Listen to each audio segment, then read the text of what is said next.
Welcome to Narratives Leadership Story Talks, where great leaders go beyond the bottom line to create lasting impact. Join hosts Jerome Deroy and Julienne Ryan as they uncover the stories behind real-world challenges, offering practical insights to help you lead with empathy, authenticity, and purpose.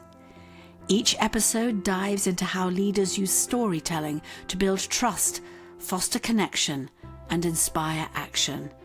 Whether you're navigating workplace dynamics, driving change, or building high-performing teams. Then, to me, something that's very fascinating about what, not that humans can't do this, but I think what the AI shows us is what we call negative space analysis. So we do an analysis on someone. It tells us, okay, here's where they are developmentally on their, for instance, coachability and identity flexibility score. And it'll say, here's what they didn't mention in their responses. They didn't talk, they didn't talk about how they relate to other people. They didn't talk about empathizing with another person in their entire transcript. They never spoke about other frameworks that they draw from in their thinking. Like, it'll tell you what's not there, which I think is sometimes equally valuable, if not more valuable, than what they said.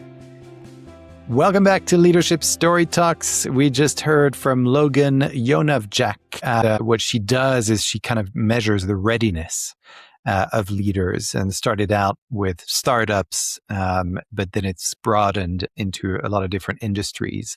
And she comes from the investment world. And so it's not necessarily something that they are used to measuring in terms of what's people's capacity to deal with high pressure environment or a promotion, et cetera, et cetera. And so she was talking about all these different tools, and that's the quote that you just heard about what's not being said. You know, how do we measure what's not being said instead of only what's being said? And so I know you had a couple of things that made you think of, Julienne. So why don't you kick us off? I look like a bobblehead as usual.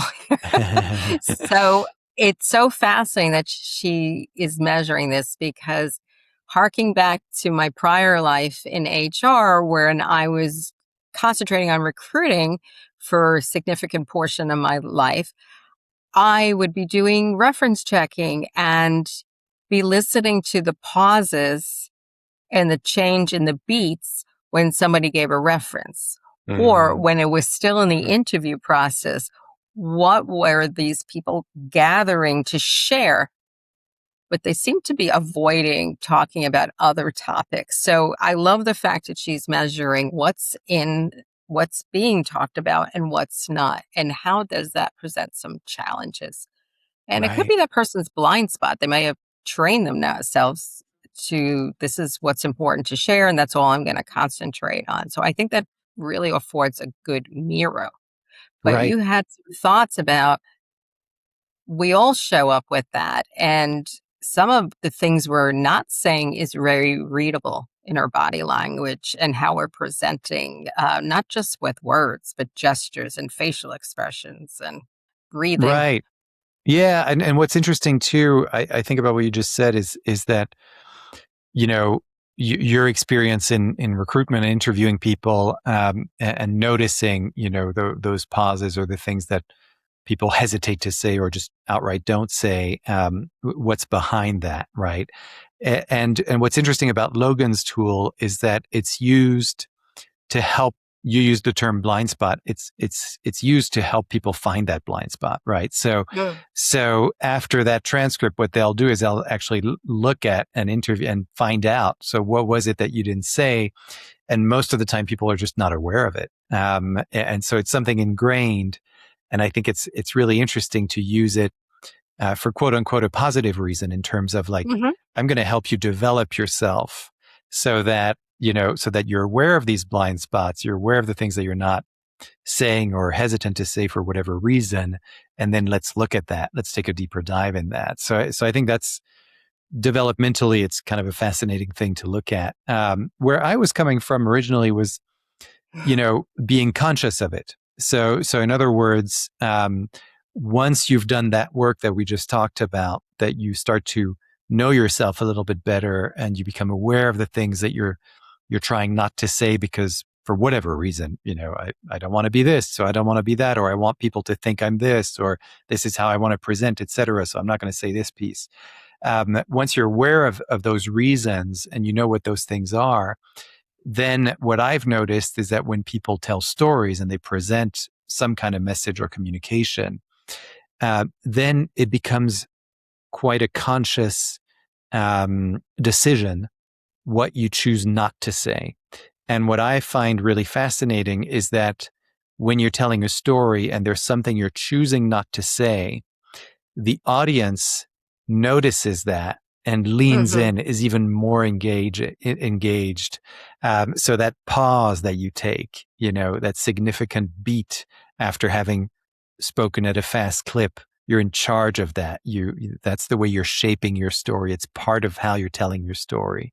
And it's very effective because then people wonder, oh, why was there a beat there? And then it's satisfying when you realize why there was a beat there as an audience member. Simple gestures as well can replace a word or two. And then what's very satisfying for an audience is to fill in the blanks, right? I'll often hear that when somebody's told a story or if I've told a story as feedback, people will say, oh, it was great when I was able to fill in, what might have happened in those 10 years, when you did that fast forward. And so I think that happens all the time. And to me, the lesson here is making the choice, as long as you're making the choice to take that breath, to take that pause, to not say something, to, fast forward or do a flashback, whatever it is, however it is that you're choosing to present yourself, you have many choices you can make. And one of them is what you choose not to say, and how engaging that can be. So true. And I'm just thinking of so many more things we could talk about around this. But yeah, it is about curating and choices. And less is more, as the old expression goes. You can always add, you can always detract. And that is something we're in a world of oversharing. So I think that's why storytelling, not just story sharing, when we curate listening and presence, it's about choices and words. And we've said this in other things, like what needs to stay on the boat with us and what do we need to toss. But our body language and our use of breath and pauses is such a powerful mechanism. Yeah, for sure. All right. Well, everyone, that's a good lesson for you. Remember to breathe and how to use your breath. You'll be surprised at how many people forget to breathe when they're presenting or they get a little nervous. And so that's the first step. But definitely share with us some of the things that you've noticed as well. In terms of the things that you choose not to say, or the things that you don't say out of habit, and you're not quite aware of it. But hopefully, this has invited you to become a little bit more mindful of those things. So, once again, thank you, Julienne, for being my co-host. Thank you.